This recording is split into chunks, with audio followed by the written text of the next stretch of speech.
Welcome to Spiritually Unchained, the channel for the awakening ones or the already awakened ones. I am Jamhuri, your host. In part 1, I introduce myself and my journey towards my awakening. This was in 2016. In this part 2, I will continue from where my daughter introduced me to her awakening journey. And I will share with you what you may be experiencing, which may be similar to what I went through. So in 2016, around May, I experienced very, very strong emotions to the point where I felt like I was about to explode. And it had nothing to do with anybody or anything. I could not put a finger to that high emotion, tension within me. And I was just walking around that weekend and someone in the house told me something, mentioned something, and I exploded and cried for hours. And later on, I came and apologized to my family. I said, none of you did anything wrong. I just needed an outlet, and somebody just opened the floodgates. And after that, I felt so much better. But that was just the beginning. Around that time, I experienced something that later on I discovered is called Kundalini awakening. And it has something to do with my spine. And I feel I've learned that everyone who awakens experiences that. And I was sleeping one evening, and all of a sudden I felt from my tailbone all the way to the back of my neck a strong electric current flow through me, and it actually lifted me off my bed and then down. And I'd never experienced anything like that. That same week, I had an appointment with a chiropractor. And of course, they deal with the backbone. And I tried to explain to him what happened to me so that I could get an answer. But he had no idea what had happened to me. So that week, I Googled what that might have been, and I came across Kundalini awakening, and I thought, yeah, that happened to me. So that is point number 1. And continuing with point number 2, the emotional dissatisfaction, or number 1, you become greatly dissatisfied with your life. Nothing that you know religiously is not satisfying. You're not getting the answers that you need. You can pray all you want until you're blue and you feel like your heart is so pure, but something is missing. What is the clue? And you ask yourself, what is the clue to getting the answers? And you also ask questions like, what is the clue to abundance? How come some people are so wealthy and they get breakthroughs, and I am a good religious person, but I'm not getting it? Where are the answers? And you read all the scriptures and you have all those promises you memorize, but something is missing. And you feel that there's some missing links to achieving that what religion promises. Number 3, you may experience identity crisis. You feel your life is changing and you're asking yourself, who are you really? I mean, the whole you that you've hidden from the world. The real you. And which is yearning to come out. Number 4, you begin the journey of exploration for answers.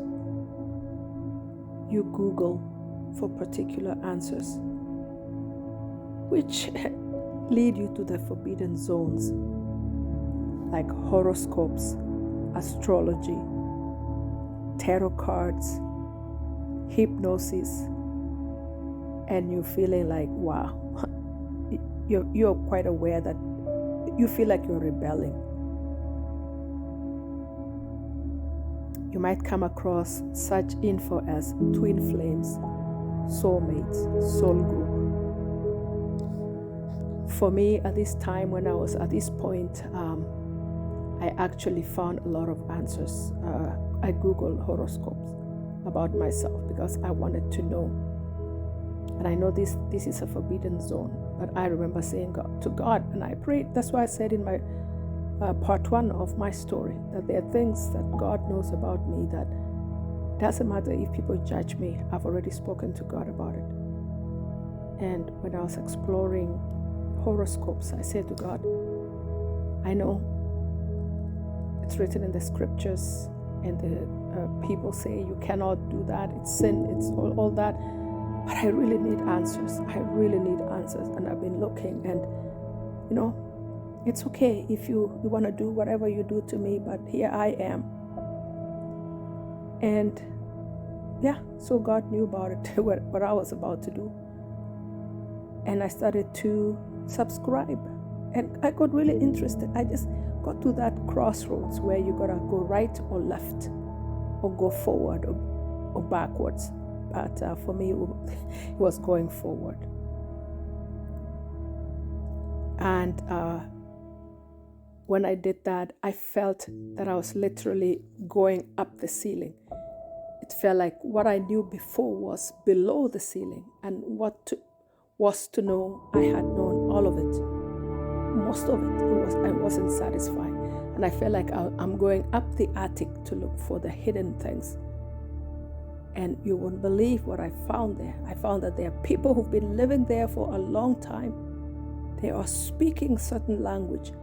They are completely, really, it's like there's a line between the people below the ceiling and the people above. And I decided to explore more and more, and I went further and further, and I left the people below the ceiling, and I detached myself from that. Again, this fits to my character, the searching for the unknown adventure. Number 5, you may develop an interest in the religions of the East, like Hinduism, Buddhism. And you may come across Indian gurus. You may develop an interest in yoga, in meditation. You start to search YouTube. When I was a Bible school student, one of the courses I took was World Religions. And so I've always been interested in spirituality and exploring all that.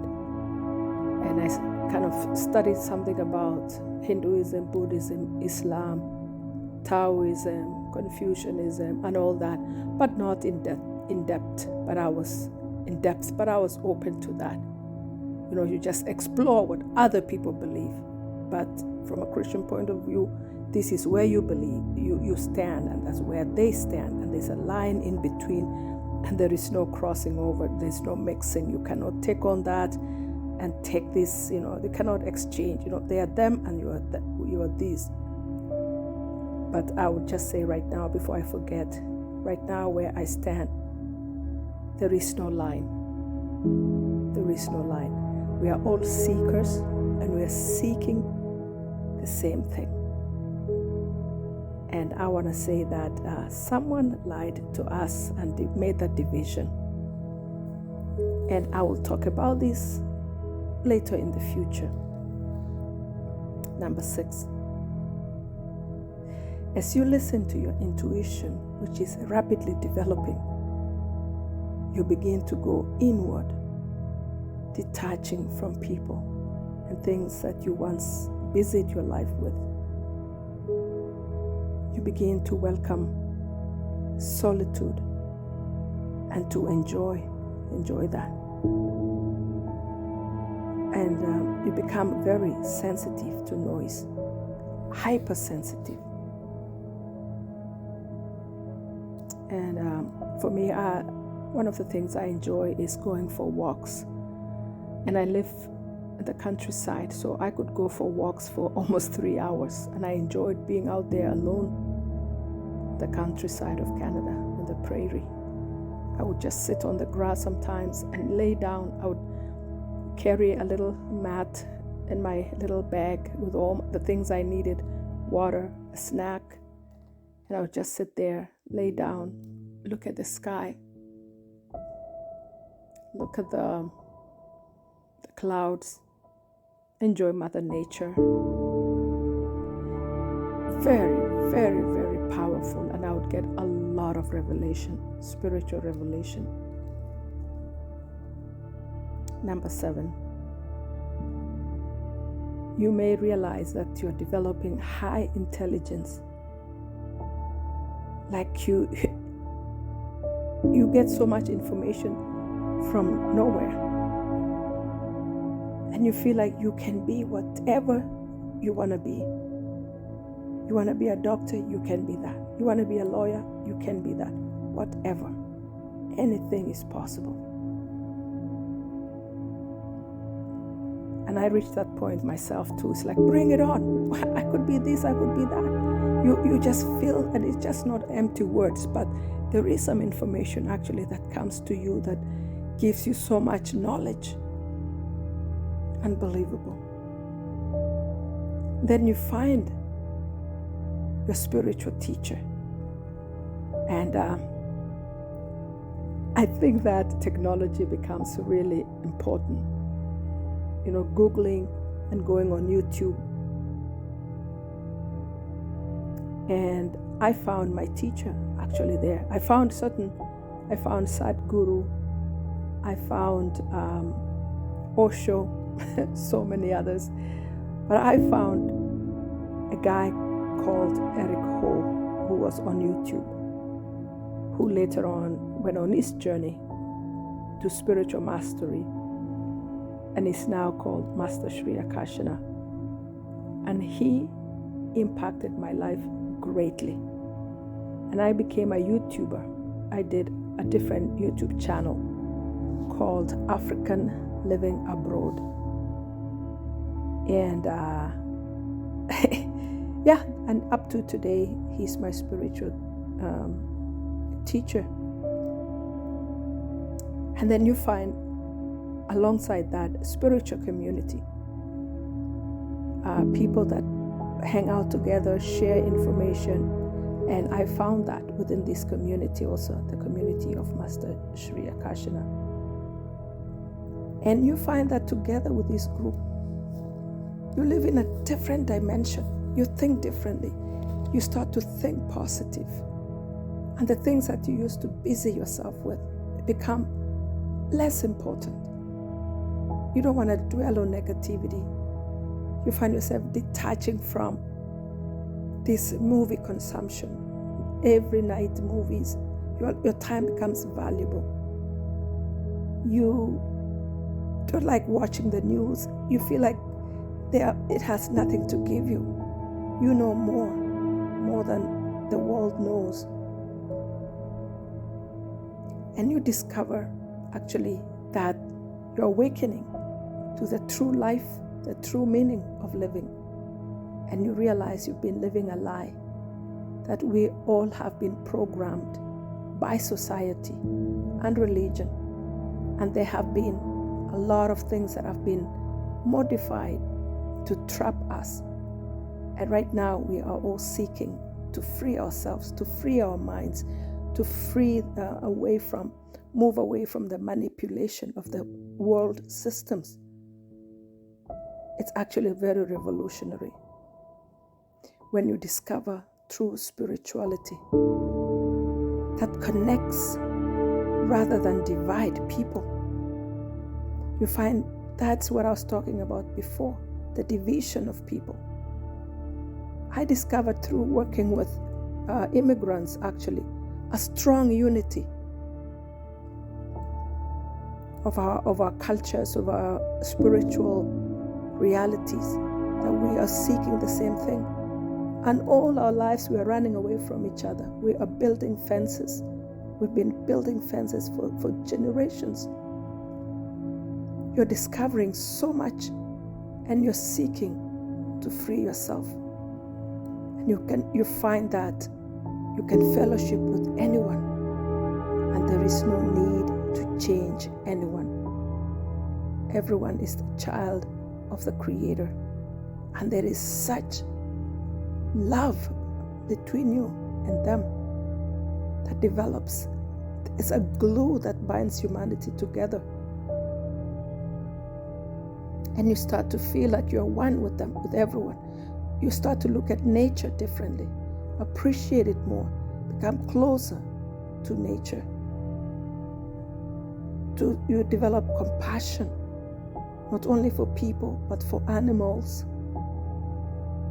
insects, anything. I mean, your whole life really, like, you start to value life in each and every person, in each and every being. It is a beautiful, beautiful reality. And from this reality, you cannot go back to your old life. Things change. Things begin to change. Even your career can change. Your friends change. And those, you develop friends with people that resonate with you, with a new you. And if you don't find those, you are comfortable being alone. It's okay. You also find that if you used to enjoy wine or alcohol, that you have no need for that, because your mind becomes such a valuable instrument. Your intuition, you become a whole channel of the Creator, and there's always communication happening. Your intuition, that is your gut feeling, becomes hypersensitive, and that becomes the receptor of messages. There is no need for you to go outside asking people for answers. The answers are right within you. You know, I never believed that I could be speaking like this. But this is where I'm at today. It is a beautiful, beautiful life. And this is what we call the awakening. The awakening. We're discovering ourselves, our true selves, our true identity, the way that the Creator intended. And we've been living years and years of striving, trying to figure out so many things. And the time is now for the world to awaken. And don't you let anybody ridicule you. You are going to be led to the right place, to the right people, to the right community. And so, with that, I want to welcome you to journey with me as we explore this interesting life. I would like to hear your comments about what you're going through. I like listening to stories of other people, how they are experiencing life. Please write your comments below this video. And until next time, I am Jamhuri, your host in this channel called spiritually unchained. I hope you are getting unchained.